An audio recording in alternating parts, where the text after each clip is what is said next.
पहनी है, पामन में पाजेब पहनी। ठाकुर जी गए श्यामा सखी बन करके किशोरी जी के पास, बरसाने में प्रवेश कियो। सबरी गोपी के आहा कैसी मनोहर चाल है, नेक सी गोपी कैसी मटक मटक के चल रही है। अरे सखी तू कौन की लाली है? ठाकुर जी तेज तो हैं बोलने में, जो पूछे तू कौन की लाली, बोले तेरी हूं, भूल गई। बड़ी चपड़ चपड़ बोला है।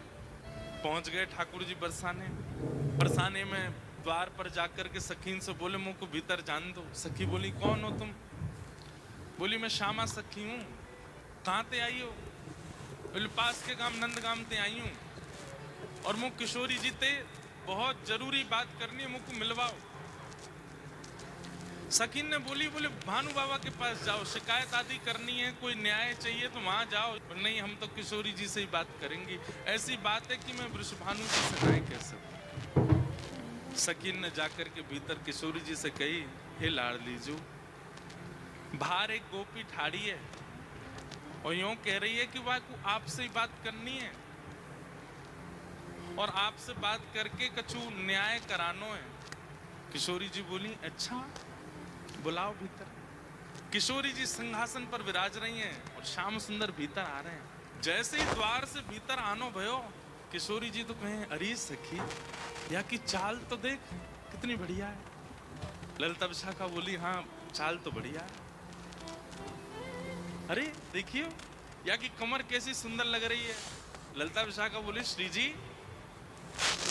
आपकी पहली बार सखी पर मोहित रहते हुए देखो हमने, पता ना या की चाल ढाल और जो जो अंग या के दिखाई दे रहे हैं, जैसे घूंघट पकड़ी चल रही है, यहाँ से भुजा दिख रही है, नेक नेक थोड़ो उधर भी दिखाई दे रहा है, थोड़े थोड़े चरण भी दिखाई दे रहे हैं, जो जो अंग मुंह को दिख रहे हैं ना इतने प्रिय लग रहे हैं कि मैंने ऐसी प्रिय स्वरूप तो पहले देखो नहीं है। और किशोरी जी कहने ललिता तू मेरी एक बात सुन। बोल कहा ये जो भी बात करे वो सुन लेंगे, पर वाक्य बाद याकू अपने सखी समाज में ले लियो।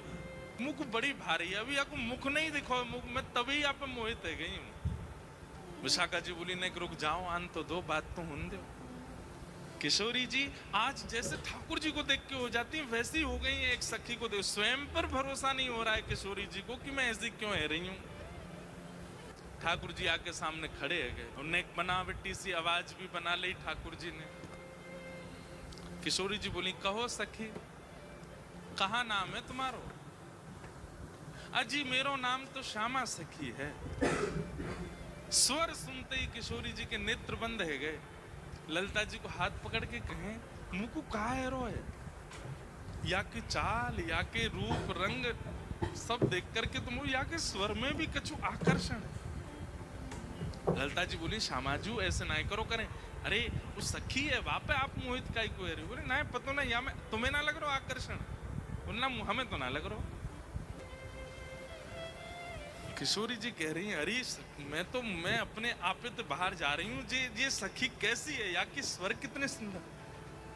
तो ठाकुर जी खड़े खड़े बोले अरे श्यामाजू मुंह को इतनी देर है गई खड़े खड़े, आप मेरो न्याय करोगी कि नहीं करोगी?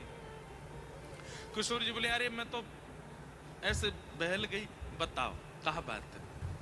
बोले मैं आपसे आज न्याय की याचना करके आई हूं।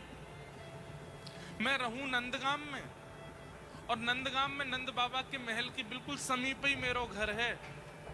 तो विशाखा जी बोली तो नंद बाबा के पास जाती न्याय लेवे, तुम बरसाने का क्यों आई हो? बोले वहां नहीं मिलेगा, यही मारे तो यहाँ आई हूं। और बात इतनी गंभीर है कि मैं वृषभानु बाबा ते ना कह सकूं, आप ते ही कहूंगी।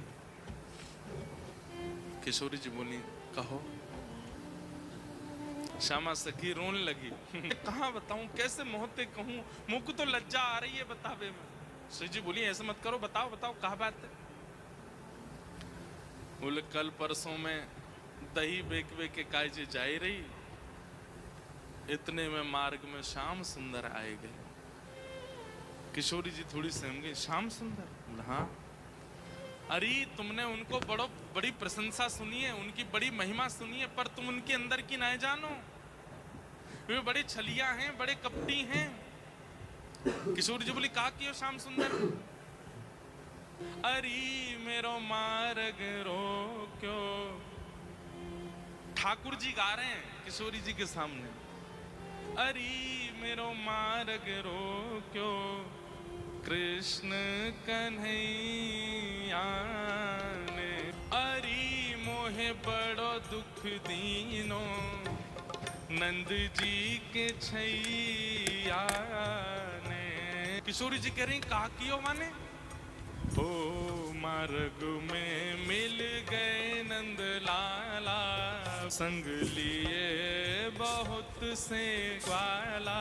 अरी मेरो घूंघट खोलो, अरी मेरो घूंघट खोलो, वंशी बजैया हे अरी मेरो मार्ग रोक्यो, कृष्ण कन्हैया। हाँ अरी मोहे बड़ो दुख दीनो, कन्हैया कन्हैया।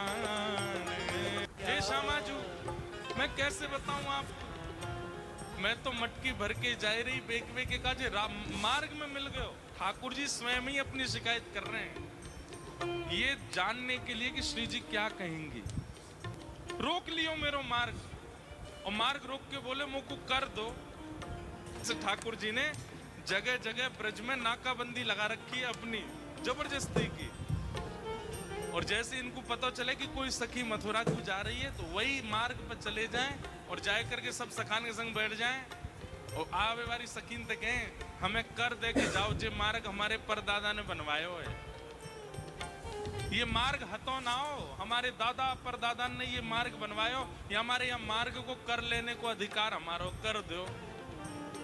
गोपी के कहा कर चाहिए, बोले मटकी सब नीचे धर दो, हमारो जितनो मन होगो हम ले लेंगे, बच्ची कुछ तुम मथुरा ले जाइयो, ये करे।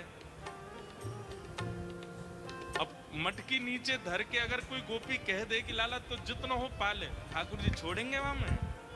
स्वयं पाले लेकिन स्वयं को पेट तो नेक सो फिर ग्वालान ने पवा में गोपी के अब तो है गयो दे दो। अरे अभी हमारे और भी ग्वाला हैं। बोले फिर कौन नाम है? बोले मरकान भोक्षण विभजति सचेन नात्री भांडम भिनत्ति। फिर बंदरों को कू कू करके ठाकुर जी आवाज करते हैं, खूब सारे बंदर आ जाते हैं, फिर उनको बांटते हैं। वाके बाद गोपी के सबरो मक्खन तो खत्म है गयो, मटकी है तो छोड़ दो। ठाकुर जी बोले मजो नहीं आयो जब तक यहाँ मटकी की आवाज नहीं आवेगी। नात्री भांडम भिनत्ति, डंडा ते वह मटकी है फोड़े।